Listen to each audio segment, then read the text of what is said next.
Friends, कैसे हैं आप लोग। आज हम लोग पढ़ेंगे सीआरडी यानी सर्टिफिकेट इन रूरल डेवलपमेंट, जिसमें आज हम पढ़ेंगे एमआरडी 101 के खंड 1 में इकाई 1 ग्रामीण समाज का परिचय, जिसमें आज हम आपके लिए लेकर आए हैं ग्रामीण समाज की संकल्पना। तो वीडियो स्टार्ट करने से पहले जो भी फ्रेंड्स हमारे चैनल पर नए आए हैं कृपया चैनल को सब्सक्राइब कर ले और बेल आइकन को प्रेस कर दे, ताकि जो भी लेटेस्ट वीडियो हमारे चैनल पे आए वो सबसे पहले आपको मिल सके। तो आइए ज्यादा टाइम को न किल करते हुए चलते हैं अपने टॉपिक पर, ग्रामीण समाज की संकल्पना। तो आइए वीडियो को स्टार्ट करते हैं। संयुक्त राज्य जनगणना ब्यूरो के अनुसार किसी विशिष्ट स्थान की जनसंख्या के आकार और घनत्व के आधार पर ग्रामीण समुदाय को परिभाषित किया जाता है, जबकि भारत में दूसरी तरफ ग्रामीण शब्द को आमदनी के आधार पर परिभाषित किया जाता है। ग्राम का अर्थ आमदनी देने वाला गांव। ऐसे ग्रामीण छवि में एक बड़ा गांव या छोटा गांवों का एक समूह हो सकता है। भारतीय जनगणना आयोग के अनुसार ग्राम एक ऐसा अस्तित्व है जिसकी पहचान उसके नाम से है और इसकी एक निश्चित परिसीमा भी होती है।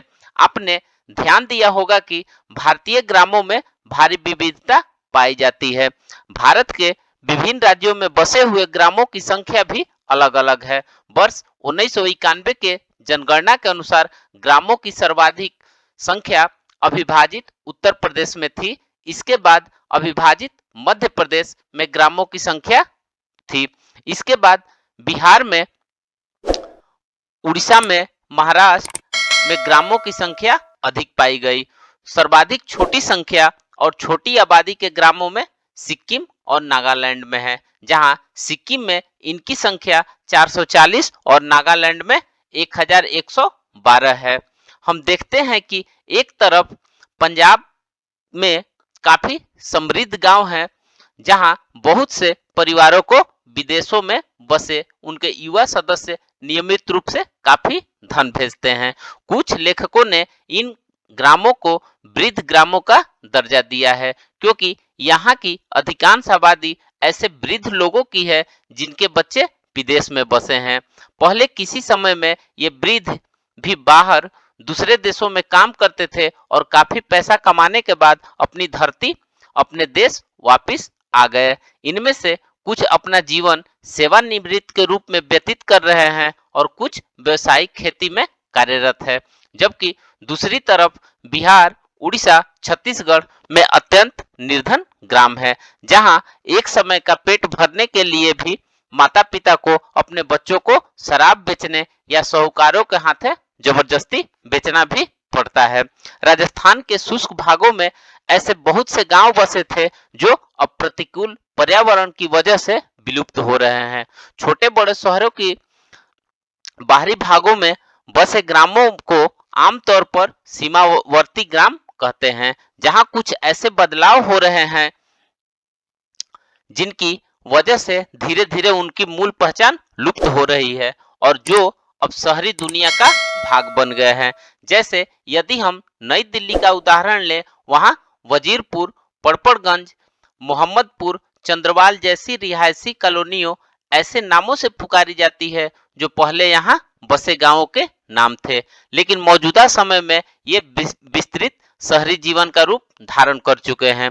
कोहिमा जैसे छोटे ग्राम अब शहरों को रूप ले चुके हैं। ये बातें सभी भारतीय ग्रामों की विविधता की तरफ इशारा करती है। अन्य शब्दों में ग्रामों के बारे में बात करते समय मस्तिष्क में विविध प्रकार के समुदायों, कुछ बहु जनजातीय या कुछ में एक ही जाति के सदस्यों का विचार आता है। इनमें से कुछ सभ्यता के केंद्र बिंदुओं शहरों और नगरों के काफी निकट है, जबकि कुछ दूर दराज के अत्यंत पिछड़े क्षेत्रों में स्थित है और कुछ ग्रामों बिजली, स्कूल, डिस्पेंसरी जैसी मूलभूत सुविधाओं और ऐसी ही कुछ अन्य भौतिक वस्तुओं की मौजूदगी की वजह से अपेक्षाकृत अधिक विकसित है। यदि हम एक क्षेत्र से दूसरे या एक राज्य से दूसरे राज्य का दौरा करें तो हमें ऐसे ग्रामों की जीवन शैलियों और भौतिक दशाओं में भी भारी विविधता देखने को मिलती है। भारत जैसे विशाल देश में जहां ऐसी भारी विविधता का होना स्वाभाविक है, वहां कुछ ऐसी सामान्यतः विशेषताएं भी हैं जो सभी ग्रामीण समुदायों में सामान्य रूप से पाई जाती है। ग्रामीण शब्द का शहरी शब्द के विलोम के रूप में प्रयोग किया जाता है। कुछ बुद्धिजीवियों ने इसे ऐसी निरंतरता माना है जो ग्रामों से शहरों के प्रति उन्मुख है। इस निरंतरता का बायां छोर ग्रामीण भाग से बंधा है, जबकि दायां छोर शहरी भाग से जुड़ा हुआ है। इन दोनों छोरों पर बसे सभी समाज में ग्रामीण या शहरी विशेषताओं को शुद्ध रूप देखने को मिलता है। इन छोरों के मध्य भागों में बसे समाज में ग्रामीण और शहरी अर्थात दोनों का मिला जुला स्वरूप नजर आता है। जो समाज ग्रामीण छोर की ओर झुके हुए हैं, वहां ग्रामीण विशेषताएं अपेक्षाकृत अधिक नजर आती है। इसी तरह शहरी छोर की ओर बसे समाजों में शहरी विशेषताएं अपेक्षाकृत अधिक नजर आती है। ज्यादातर ग्रामीण से शहरी सभ्यता के प्रति बदलाव देखने को मिलते हैं। इसे शहरीकरण कहते हैं और जिसे ग्रामीण क्षेत्र शहरों की ओर आबादी के अस्थायी प्रवास के रूप में परिभाषित किया जाता है। शहरीकरण के फलस्वरूप होने वाला ऐसा बदलाव अस्थायी होता है। इसलिए जब शहरी लोग ग्रामीण क्षेत्र की ओर प्रवास करते हैं, क्योंकि ऐसा पंजाब के ग्रामों में भी हुआ है, अब भी हो रहा है, ऐसे परिवार कारण चाहे जो कुछ भी हो अपने साथ शहरी प्रभाव की मोहर भी ले जाते हैं, अर्थात उनकी हर एक गतिविधि में शहरी झलक देखने को मिलती है। ऐसी स्थिति में ग्रामीण समाज की आदर्श प्रकृति क्या है? ग्रामीण और शहरी समाज के बीच निरंतर अंतःक्रिया के फलस्वरूप अधिकांश समाज ग्रामीण या शहरी समाज की आदर्श छवि से हटकर एक नया रूप धारण कर लेते हैं, अर्थात जो पहले ग्रामीण था अब उस पर शहरी क्षेत्र का प्रभाव दिखाई देता है। तो फ्रेंड्स, आज हमने ग्रामीण समाज का परिचय में ग्रामीण समाज की संकल्पना के बारे में पढ़ा। तो मिलते हैं एक नए वीडियो के साथ, तब तक से हमारे चैनल पे बने रहिए। धन्यवाद।